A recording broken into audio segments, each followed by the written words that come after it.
des cuves en Afrique, en Amérique du Sud. Ils ne l'ont pas fait parce qu'il y avait nécessairement derrière, avant toute chose, un grand profit, un grand capital qui s'est dit surtout, il ne faut pas que cette épidémie fasse tomber le système.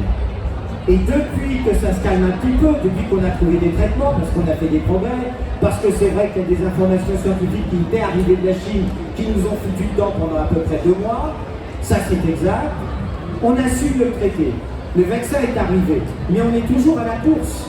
Et évidemment maintenant, on a des informations parcellaires, on ne sait pas trop où on va, et surtout, comme tu disais, les causes de mutation du virus sont encore bien réelles, et donc c'est ça qui est inquiétant. Derrière ça, attention, parce que la petite musique, elle continue. C'est-à-dire les fermetures d'hôpitaux, ça continue.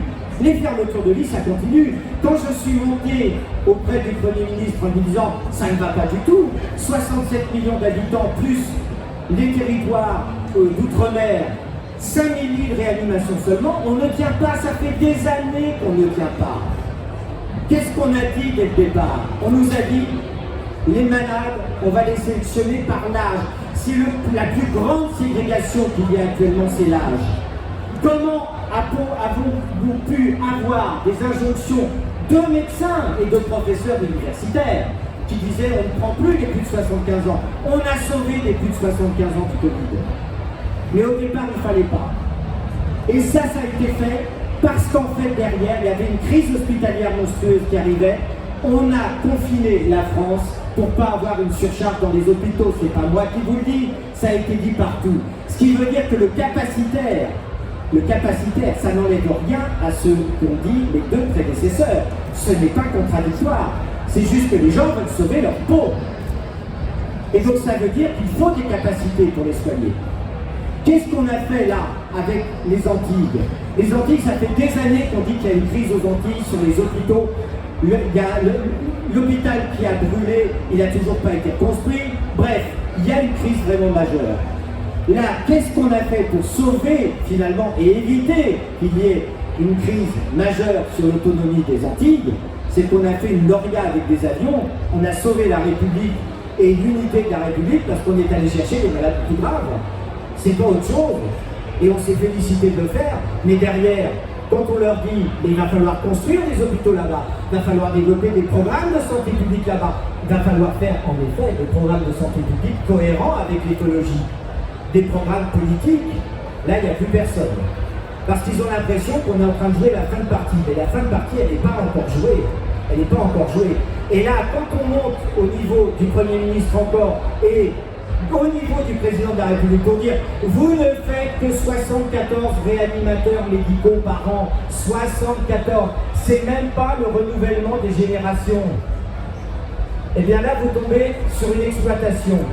Et ça retombe sur le discours politique. C'est-à-dire qu'est-ce qu'on fait? On manque de médecins en France, on va chercher des médecins dans des pays étrangers, on achève leur système de santé. Du coup vous avez des plaintes des ministres de la Santé d'Afrique du Nord disant à la France vous nous piquez nos médecins conformes, ce qui fait qu'on les a plus pour soigner chez nous. Et vous avez finalement un système complètement commercial, complètement capitaliste qui essaye de perdurer. Or, faut qu'il change. Je voyais une grande banderole tout à l'heure sur l'esplanade disant qu'il fallait que le vaccin, le brevet, il soit l'œuvre de l'humanité. Oui. Si vous réfléchissez juste à une chose, les chercheurs de Pfizer, la plupart ils sont français. Qu'est-ce qui a fait qu'ils sont partis de notre pays? Parce qu'ils n'avaient pas de bon statut, parce qu'ils n'étaient pas bien payés? Qu'est-ce qui a fait qu'on a, tu l'as dit quand justement, perdu la souveraineté? Une fois en effet, du temps que j'écrivais dans Charlie Hebdo, j'avais référencé tout le matériel que j'avais à l'hôpital. 95% venait d'étrangers. Tu retombes sur le coût énergétique et le coût carbone des choses. Ça c'est terrible. Ça c'est terrible et ça veut dire une chose. C'est-à-dire que, la souveraineté en matière sanitaire, c'est aussi gérer la proximité. Plus on sera dans la proximité, plus finalement on sera dans l'écologie.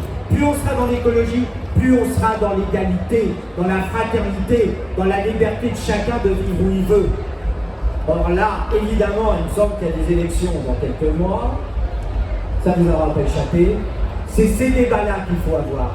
Parce que cette crise, elle est absolument majeure. Et en effet, je suis complètement d'accord. C'est pas la seule, il va y en avoir d'autres. C'est pour ça que là, on a besoin plus que jamais de la vaillance qu'on a.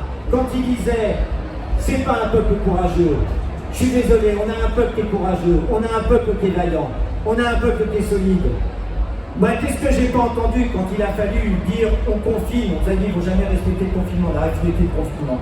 Quand on a dit il ne faut jamais respecter les masques, ils ont respecté les masques. On a un peu petit gueule, parce que c'est la liberté de penser, et de toute façon, le français il fait que gueuler, mais il fait et il construit. Or, ils ont oublié l'histoire. Ils ont oublié que de toute façon, ce qui nous a le plus protégé, je vous le redis pour terminer, c'est la sécurité sociale.